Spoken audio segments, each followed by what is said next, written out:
Live from KSAT 12, the 6 o'clock news starts right now. And we begin tracking Hurricane Beryl. The storm is getting ready to make its way into the Gulf, and it will have an impact on the Texas coast.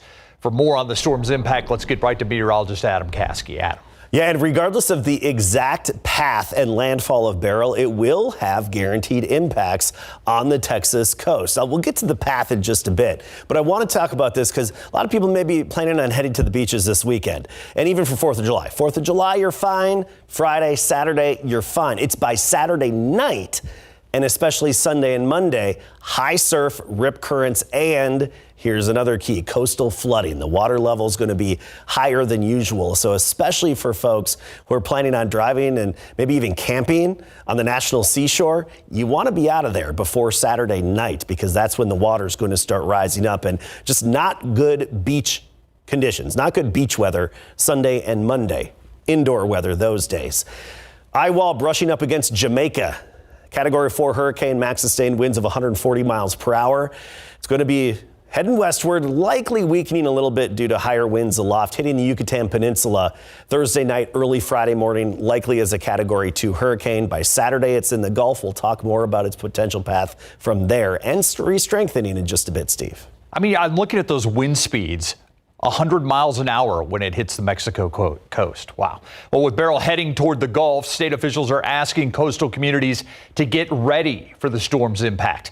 Tiffany Huertas gives us a look at how local leaders have been gearing up for hurricane season and continue to coordinate response efforts. Fortunately, where we are in San Antonio, we don't often see the direct negative weather impacts of hurricanes. What we do have a lot of times here is being an evacuation center for the entire Gulf Coast. Local leaders have been preparing for hurricane season for months, recognizing the city's history as a crucial evacuation center during emergencies. Working with Texas Department of Emergency Management, we coordinate efforts to shelter those individuals if they need to leave, say, the Corpus Christi area or Galveston or wherever they need to go. They come here. We've received them in the past from Louisiana all the way to the Mexico border and to the south in Texas. The city also offers shelter to emergency responders. Those emergency responders that are coming in to go towards where the damage is, the urban search and rescue teams, the Red Cross teams, whatever that is, we offer shelter and a place to stage. During a major weather event, the Emergency Operations Center at Brooks is activated. If the city needs to send out a message, it happened back during COVID. Sometimes it happens when there's inclement weather. That is all controlled here. The Emergency Operations Center features various rooms where city and county officials and leaders of different organizations can come together, strategize, and coordinate. The center was activated during Hurricane Harvey, Ida, and Laura. Say that an event happens and a hurricane enters the Gulf and it looks like we're going to receive some evacuees here. This place will fully become operational. Everyone that you can think of that may be impacted by or may be needed in those operations will come here, from the fire department, the police department, the sheriffs, all the hospitals. With hurricane season underway, what tips here. do you have for residents? In our area, just stay aware. Obviously listen to your local weather. Stay aware of what's going on in the Gulf. If there's a hurricane coming in the Gulf and you have a vacation plan to the coast, maybe rethink that. If we get heavy rain from the outer bands of a hurricane here, we're going to get flash flooding. That's just a reality of where we live. And so just do whatever it takes to make sure you're safe. Don't go through the flooded roadways. Have backup batteries. You can also prepare now by having an emergency kit, reviewing your flood insurance, safeguarding critical documents, and learning evacuation routes. Tiffany Huertas, KSAT 12 News. Two Bexar County deputy constables injured while trying to serve a court order. It happened about 2:30 this afternoon on Gardendale Road near Wurzbach and Fredericksburg Roads. It's on the northwest side. According to Chief Deputy Constable Don Tiarina, Bexar County Constable's Office Precinct 2 had a court order to evict a man from an apartment. The two deputy constables confronted that man as they tried to enter the apartment. The deputy constables were then attacked by the suspect who had a sharp weapon. Tiarina says both of them were cut. One of them was cut on the head. Both were taken to the hospital. No word on their condition. It is expected they'll be all right. The suspect was taken into custody. The impact split his vehicle in half. A driver killed after San Antonio police say he hit debris on the road that then caused him to hit an SUV. Happened about 6 this morning on Highway 151 at West Military Drive, not far from Loop 410. According to San Antonio police, the driver ejected from that vehicle after he hit the SUV. The man died at the scene. The identity of the man has not been released. A Poteet man will be spending the rest of his life in prison after taking a plea deal in a capital murder case.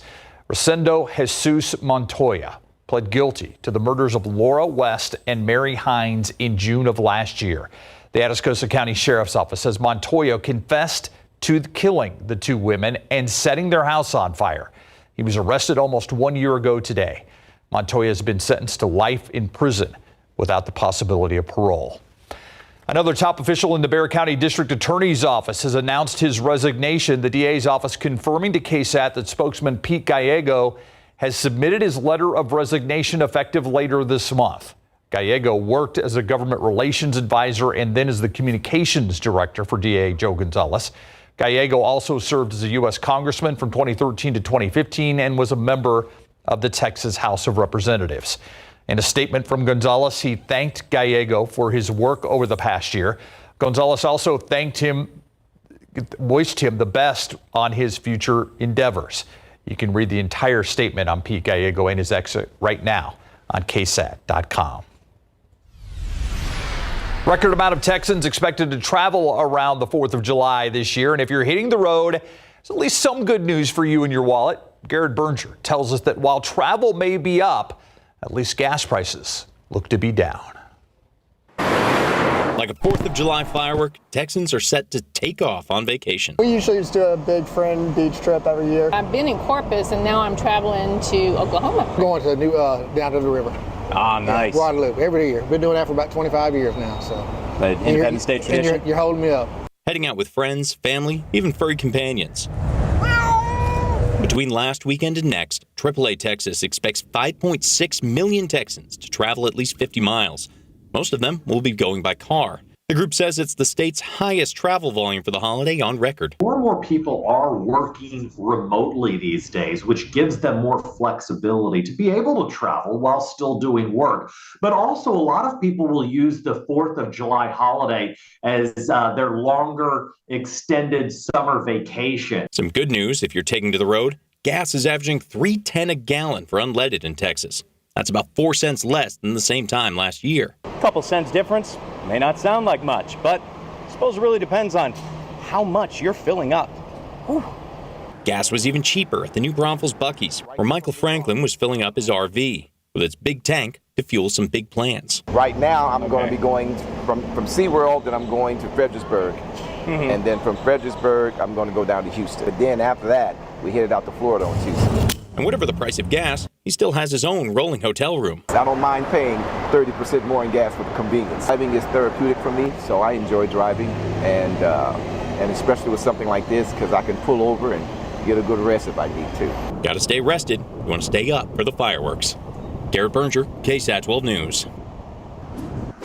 All right, let's check out TransGuide right now. I want to show you a traffic trouble spot. It's been for a while. It is the westbound lanes of I-10 at Frio. In the upper deck, you can see they're doing some construction there, and it's kind of shifted between different lanes. Looks like it's the exit ramp right now that's closed down, but things are definitely slow. And you can also see the eastbound lanes of I-10 as they head towards downtown, also slowing as they head towards the heart of our city. Right now on KSAT.com, we have a list of places in San Antonio and the surrounding area where you can watch fireworks. The celebrations at Woodlawn Lake will be back this year. Also celebrations in Bernie and Fredericksburg. Also events in Alamo Heights and on Houston Street. For a full list, scan the QR code on your screen. Also on KSAT.com, a list of tips from the Bexar County Fire Marshal on how to celebrate the 4th safely. Like my mom used to say, don't put an eye out. Scan the QR code on your screen to see a list of fireworks safety tips and how to properly dispose of those fireworks. You can also see a list of ideas on how to celebrate the holiday without fireworks. As people prepare to head out on vacation and get-togethers, doctors are seeing more people getting sick. They're actually noticing a spike in COVID infections. Luckily, doctors say they aren't seeing a significant bump in hospitalizations, though. A virology report from last week shows there were 100 confirmed cases of COVID. That's not including at-home tests. If you get sick and you have symptoms that are concerning for COVID, you can get tested, because if you're at risk for more severe disease, you can take Paxlovid. So if you do feel sick, Dr. Bowling says go back to the basics. Isolate until you haven't had a fever for 24 hours.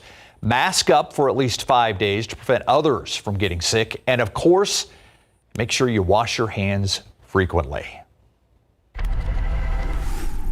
I've never experienced it, the healthiest side of life, like just people genuinely wanting to love you and care for you. She has a great story. Coming up in just a few minutes, an incredible solution to a heartbreaking problem. Tonight at 6:30, we're going to take you to a Hill Country ministry housing and healing trafficked women. We're going to show you why this staff is so special and the key to long-term recovery. And after the break, grilling outside, a big part of the 4th of July holiday. The best ways to keep your food safe this holiday. It's next. Taking a look outside with live cam meteorologist Adam Caskey tracking Hurricane Beryl. He says it's not Beryl, though. That could be just increasing our rain chances. We'll talk about it coming up.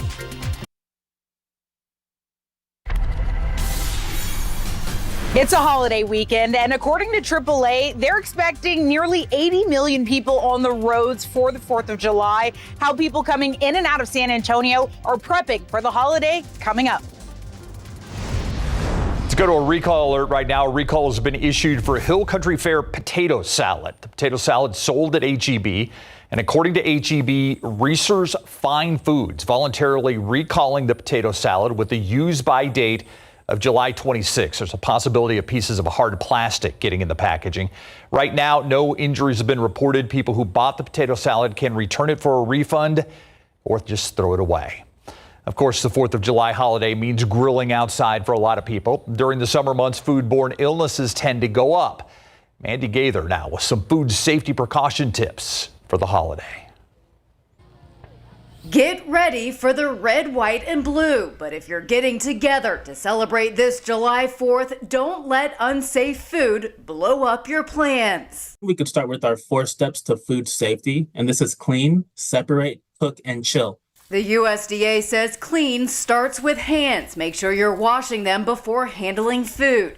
Next, separate to prevent cross-contamination. Keep raw meat and poultry separate from other foods. That goes for cutting boards and for plates and other surfaces used in the cooking process. So we want to make sure that we are using one plate to transfer the raw meat, and then when you're putting the cooked meat from the grill back onto a clean plate. The third step is cook. Make sure your meat reaches a safe internal temperature, which varies based on what you're grilling. So for example, if you are cooking chicken wings on the grill, you want to make sure that they reach a safe temperature of 165 degrees by measuring it with a food thermometer. Finally, chill. Make sure any perishable food not being eaten is put back into the refrigerator or on ice. Once it hit that 2-hour mark, that's when bacteria begins to grow rapidly inside of the food.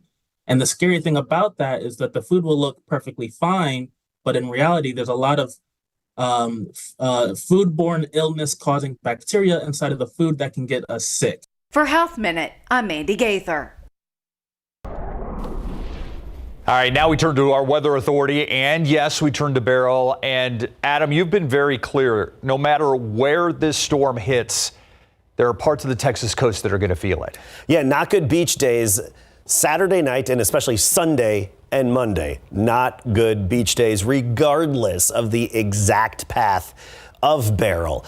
Then the exact path will dictate some other details about it. But I want to talk about our rain chances, first of all, because they are rising. They're on the upswing at 30% Saturday, Sunday, with I think slightly better odds in the Hill Country as a weak boundary is going to drop in. But then Monday from Beryl, 40%, and even after Beryl, beyond it, the weather pattern that sets up is favorable to more rainfall opportunities. So we have 40% basically the rest of next week. Quick look at where Beryl is. It's skirting across the southern shore of Jamaica, headed westward, likely to weaken a bit because of some wind shear aloft, winds that are above it, cutting it off a little bit, and that weakens these hurricanes. Category 2 likely 100-mile-per-hour max sustained winds late Thursday night, early Friday morning in the Yucatan Peninsula and the Cozumel, Cancun area even, but landfall likely just south of Cancun. Then it's in the Gulf of Mexico Saturday as a tropical storm. These systems weaken over land. So over the Yucatan, Friday it weakens, tropical storm in the Gulf. Then it's likely to re-strengthen a bit as it's in the Gulf of Mexico. The extent of re-strengthening is still a question mark. Hurricane Center has it at Category 1. Wouldn't surprise me if it's a high-end 1 or even a low-end Category 2. And then notice by Monday it's inland, so weakening as a tropical storm. So it's basically Sunday into Monday when we would have landfall somewhere between Corpus Christi and northern Mexico. And I think now it's odds are favoring somewhere between Port Mansfield and northern Mexico. And you see the latest computer plots. They're really tightly packed all the way up until about landfall. But even then, landfall likely in far south Texas or northern Mexico, right along the border there. Of course, this can trend one way or the other, so it's important to check back for the updates. Water temperatures, 84-degree water temperatures here in the Gulf of Mexico. That is helpful to strengthen hurricanes. So there will be some wind shear, but I do think the more time Beryl spends over the Gulf, the more it's going to strengthen. So if it slows down a little bit, that could have it strengthen even a little bit more. Here's the steering flow. Big Blue H, upper level high. We're used to it overhead. It's not overhead. It's over the southeastern states. It's over Mississippi and Alabama. That moves over Florida, opening the door and steering Beryl into the Gulf of Mexico. Remember, these have clockwise circulations around them. So it's that clockwise circulation that helps steer Beryl then a little on that northward trend toward the border of Texas and Mexico Sunday on into Monday. But even after Beryl, our weather pattern is going to be, I think, favorable for rain. And here's why. It's a bit of a blocking pattern. We've got a block in our atmosphere because of those two big blue H's, one over the desert Southwest and the other over Florida, that it's basically going to trap this tropical moisture right over our neck of the woods, over a good chunk of Texas here. The high will continue to stream moisture onshore, and with that adequate moisture and adequate energy, we have several rainfall opportunities like we've been talking about. Tomorrow we start at 78, 100 the high temperature. For fireworks time, right near 90 degrees. Nothing to worry about for the fireworks. Just a little breezy, some gusts at 20 to 25 miles per hour. We'll talk more about the fireworks forecast and even some Saharan dust when you'll really notice it again at 6:45. You know, those 3 days of rain look really good. And we're going to be fine-tuning that forecast. Keep that in mind. Yeah. All right. Thank you, Adam. All right. You know, is it ever too early or too late to get some Wemby highlights? I don't think so, Mary. I don't think so. I loved what I saw today. Yeah, he had quite the performance for the France national team. The Paris Olympics begin later this month, but we're already getting great basketball leading up to it. We'll show you Wemby's performance. Plus, the Spurs rookies share their stories of dining with Manu Ginobili after the break.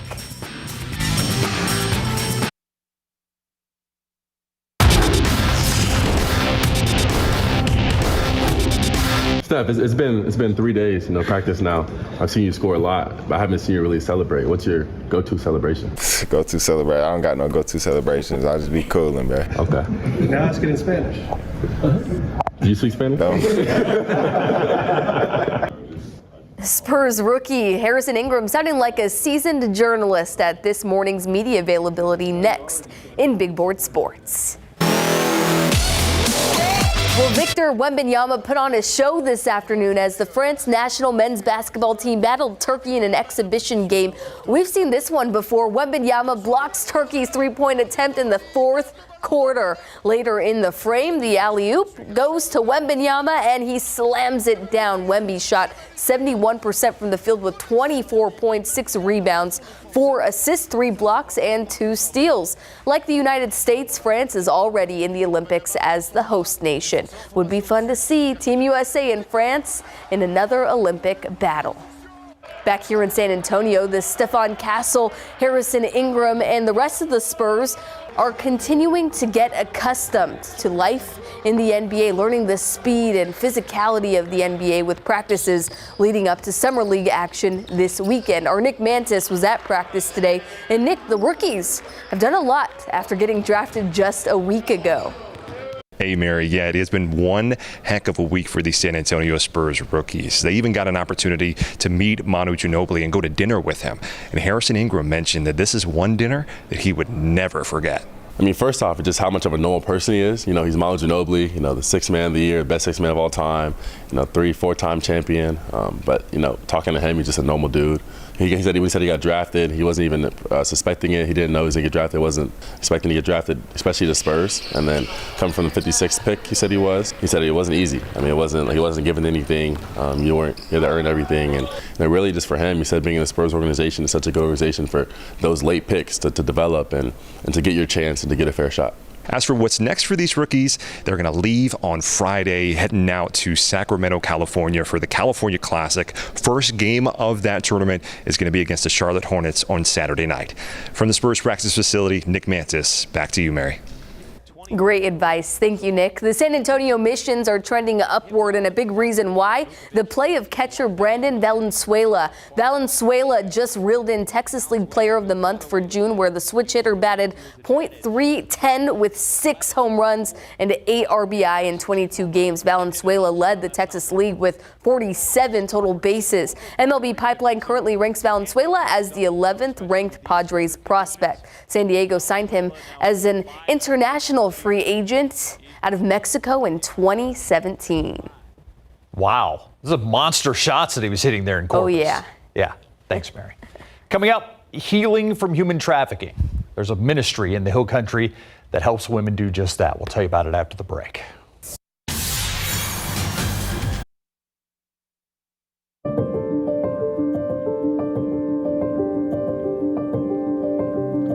The topic of human trafficking important. It affects all of us. Increased attention has agencies stepping up their work to prevent it, but also to care for the survivors.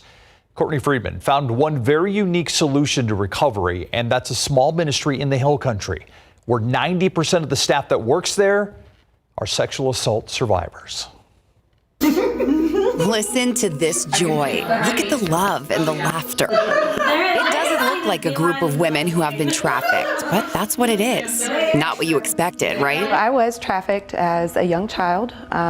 As a teenager, I got pregnant at a very early age, which led to a lot of trauma unresolved in my life. I was trafficked again when I was 29. It started as a relationship with someone that I thought I could trust. If you're a longtime KSAT viewer, you might recognize Carla Solomon and her awesome red hair. We interviewed her 5 years ago after she was rescued from a well-known trafficker who's now serving 2 30-year sentences for crimes against people like Solomon. It resulted in me experiencing attempted murder, starvation, drug abuse, physical, sexual, emotional abuse, all the above. And in 2016, I was recovered by DPS from a hotel in Texas. During that original interview, she talked of a ministry she was helping start, a safe haven in the Hill Country where trafficked women could heal. They named it Mercy Gate Ministries. You were the first person who was healed in this organization. It's emotional. So it was a full circle moment when we walked into this beautiful house, a 12-bed residential treatment center led by survivors like Solomon. At the age of 7 and 11, I was molested, which started a whole bunch of trauma and rebellion. Ashley Jones was trafficked twice in her life for a total of over 10 years before Houston police rescued her. It was come and go, come and go. I would get away and I would go right back. It's other survivors who understand why that happened and didn't make her feel shame about it. Trafficking survivors are abuse survivors, and statistics show that victims leave an average of 5 to 7 times before actually being able to cut ties. Especially if they're very aggressive and abusive. You know, he would tell me all the time, if I didn't come back, I would show up at your mom's house or your grandma's house. I have a scar on my lip because of, leaving and not wanting to come back and going back and him retaliating. When she did break away, she landed at Mercy Gate. Them wanting to just love me and me to heal. I couldn't comprehend that at first. And a lot of the times it would cause me to want to pack my stuff and leave. Did it help that the people trying to love on you were survivors? Yes, it did. Carla is a big inspiration to me. I don't want to cry, but me and Carla have known each other for a long time. Because of that survivor connection, Joan stayed and went through the whole program, which includes trauma therapy, lots of faith-based healing, art and equine therapy, and strict schedules that teach the women accountability and responsibility. It was very, very helpful. So helpful that after Jones finished the program, she decided to work for Mercy Gate, passing on her healing to other women. Last October, she left the ministry to get a full-time job she loves, and she's been reunited with her kids. You're getting everything back? All the things. So it's possible? Yes, it is very possible. True recovery, no matter how severe the trauma. I'm a survivor of familial trafficking. It looks a little different than what you've seen with Carla and Ashley. I was trafficked by my parents and stepfather, and so everybody as a child that I should have looked to for love and protection violated me. Leslie Lehrman found refuge in a different recovery program and worked there for 6 years. But when her journey brought her to the Hill Country, she found Mercy Gate and felt a calling. I developed the program. If there are things that aren't working, I look for solutions. She oversees the program structure, the therapies, the training and schedules, and the disciplinary side. That is a unique challenge because you don't want to re-traumatize someone, but you also want to hold them accountable to do what's right. She has seen so many women thrive and find a sense of normalcy and happiness. My favorite part of what we do is the family piece, seeing women restored with their children. A stressful process that, with the help of a fellow survivor, can be easier. I walked through reunification with my own children, and I'm able to offer them a lot of hope. I love working with CPS.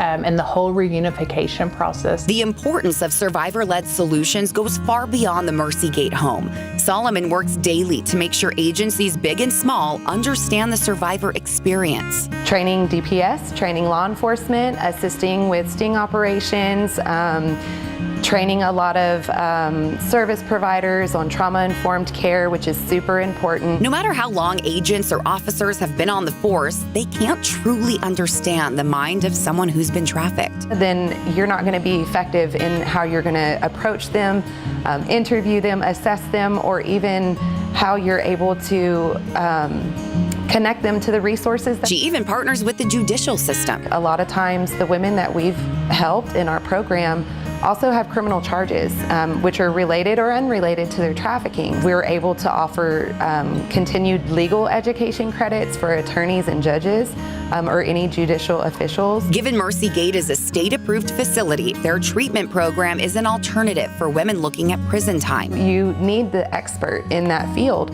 So to me, the survivors are the experts. Experts that also have to choose their own recovery every day. Mercy Gate survivor staff members find that daily in their jobs. How does this help you in your recovery? Oh, wow. That's a big question. Watching their process helps me remember my process and sometimes give me grace when I don't hit the mark that I'm trying to hit. As someone whose family broke her heart, Lehrman has a deep gratitude for her newfound support system. Mercy Gate is absolutely my family now. The staff that work here, but also the women who come through the program, every one of them has a special place in my heart. I've never experienced it, the healthy side of life, like just people genuinely wanting to love you and care for you. Oh, yes. It's a long-term recovery solution that works. The proof needs no explanation. These are the sounds of redemption, of healing, and of hope. Mercy Gate Ministries is in the middle of creating transitional housing for clients who finish the program but aren't fully ready for independence or can't afford the current expensive housing. They have the land and half of the money needed to build their 12-bed facility.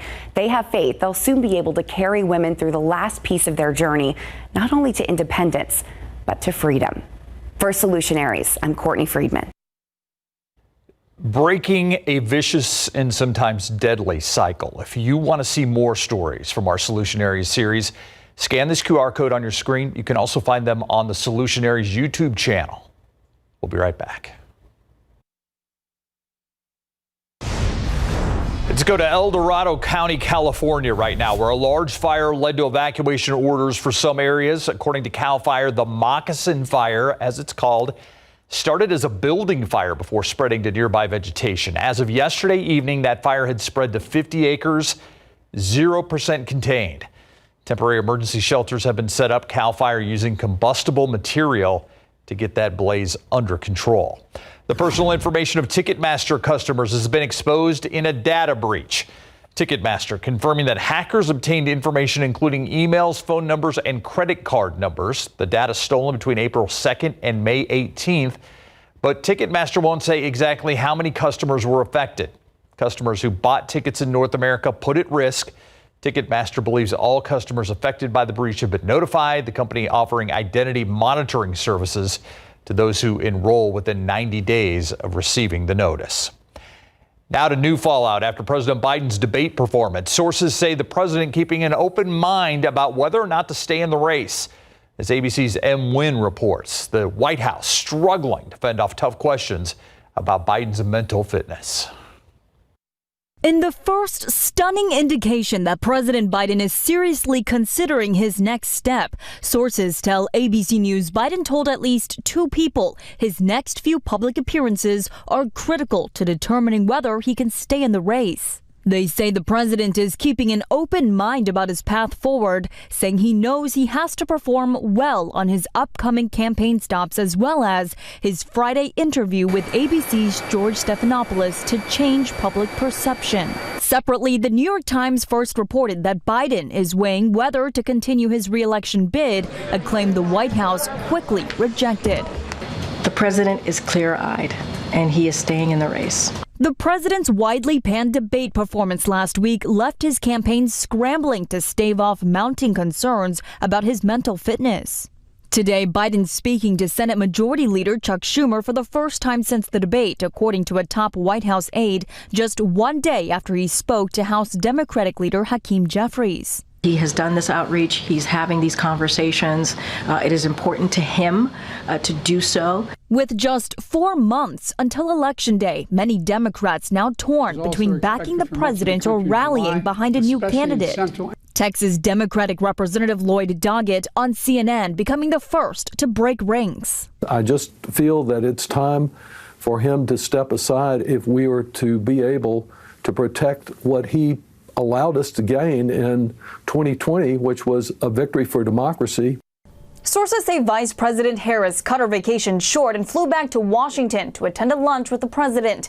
And tonight, Biden also meeting privately with Democratic governors as concerns reach a critical point. M. Wynn, ABC News, Washington. Check out live cam right now, and we did not hit 100 degrees today. That is a bit of good news. And what's going on with the dust out there? Yeah, the dust isn't as bad today. Yeah, so that's some good news as well. Yeah, not as much haze on the horizon. 99 for our high temperature, but the dust will be more noticeable by this upcoming weekend. So we were just a degree shy of triple digits. Tomorrow, your 4th of July, 78 in the morning, 92 at noon, 100 the high temperature. A good day to hop in the nearby pool if you have one available. And at fireworks time, we'll be near 90 degrees at the time to have the firework festivities across San Antonio and whatnot. A little bit breezy, though, winds at times around 20 miles per hour during the fireworks. And by midnight, we're falling to 85. And of course, you'll notice the humidity out there. The dust, it thickens up again. We'll get to this and the latest on Beryl and the guaranteed impacts along the Texas coast in just a bit. All right, as the days go by, we're getting more and more of an idea of exactly where Beryl will end up. But, you know, as far as it comes, whether it's northern Mexico, southern Texas, we're going to have to wait until see what happens on Saturday and Sunday. Yes, we are. And regardless of the exact path, which right now favors somewhere right near that Texas-Mexico border for landfall, regardless of the exact path, our Texas beaches will be impacted. I'll get into those details in a moment, but I just want to stress Sunday, Monday, not good beach days. Let's get to a basic timeline of Hurricane Beryl. Friday, hitting the Yucatan Peninsula. This is Thursday night, early Friday morning, as most likely a Category 2 hurricane. Saturday, it's a tropical storm in the Gulf. And then by Sunday and Monday, it's likely to strengthen into a hurricane and hit Mexico or deep South Texas. And either way, we will be impacted along the Texas beaches, especially if you have plans to go to the national seashore where you can drive, 60 some miles, right, along the beach. You could get stuck out there, particularly because of the potential for coastal flooding.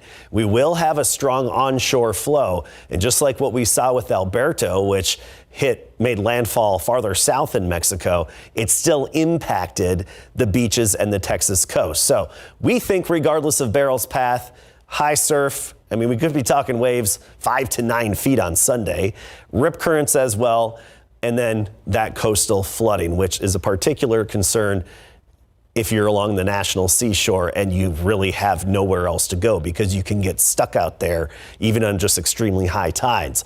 Okay, let's talk about Beryl. Cat 4 right now brushing against Jamaica. Not a good thing, especially on the south shore of Jamaica. The reason Hurricane Center has it weakening is due to wind shear aloft. Hurricanes like really quiet winds in the upper levels. That's not so much the case right now. We've got stronger winds coming in from the west and southwest, and that's helping to weaken that storm a little bit. Category 2 hitting the Yucatan, then as it interacts with land, weakening to tropical storm in the Gulf, and then likely to turn into a Category 1. Wouldn't surprise me if it even becomes a high-end 1 or low-end 2 before landfall somewhere near the Texas-Mexico border, but really anywhere within this cone of uncertainty is still a possibility at this time. We like to look at the spaghetti plots, the computer models, and especially where we have the most agreement, and that's through Saturday through the Yucatan and into the Gulf of Mexico. Then there's some divergence onto exactly where landfall will be, but I think odds favor right now somewhere between roughly Port Mansfield and northern Mexico. Here's the steering flow, upper level high, big blue H. It's over the southeastern U.S. We're talking Mississippi, Alabama, and Georgia. The clockwise circulation around that will help to give Beryl that nudge northward as we get into the upcoming weekend. And then beyond Beryl, because of that upper high over Florida and another one bringing record high temperatures to the desert Southwest early next week, the overall pattern is likely to trap tropical moisture overhead. So the available moisture, this is really deep tropical moisture throughout our entire air column, and it's likely to get stuck over a good chunk of Texas, especially along and east of I-35. So that increases our rainfall potential a little bit, and that's why we right now have that 30% chance over the weekend, but it's a 40% chance as we get into next week, Monday through at least Wednesday. And of course, we're fine-tuning this forecast as things continue to modify, so check back in for the updates. Boy, day after day after day of rain, potentially manageable rain, would be nice. It would be. Be the best outcome. Thank you, Adam. We'll be right back. Let's do the recap. 2 Bexar County deputy constables attacked while serving a court order at an apartment complex. It happened on Gardendale Road near Wurzbach. The chief deputy constable says the deputy constables were attacked by a suspect who had a sharp object. The 2 constables were cut. Both were taken to the hospital. That suspect is in custody at this hour. A Poteet man pleading guilty to murder in the case of 2 women in June of last year. Rosendo Jesus Montoya took a plea deal for the murders of Laura West and Mary Hines. The Atascosa County Sheriff's Office says Montoya confessed to the killings. Montoya has been sentenced to life in prison without the possibility of parole. A recall being issued for potato salad sold at H-E-B, and according to H-E-B, Reese's Fine Foods voluntarily recalling Hill Country Fair potato salad with the use-by date of July 26th. There's a possibility of pieces of hard plastic in the package. Right now, no injuries have been reported. That's your 60-second recap. More of the same the next couple of days. Some rain chances this weekend, better odds into next week. Not a slam dunk, but I like what I see in the weather pattern next week as of now. Steve, what do you call a duck that loves fireworks? What? A firecracker. I like that. That's a good one. I'm going to use that one. We'll see you on the Night Beat at 10.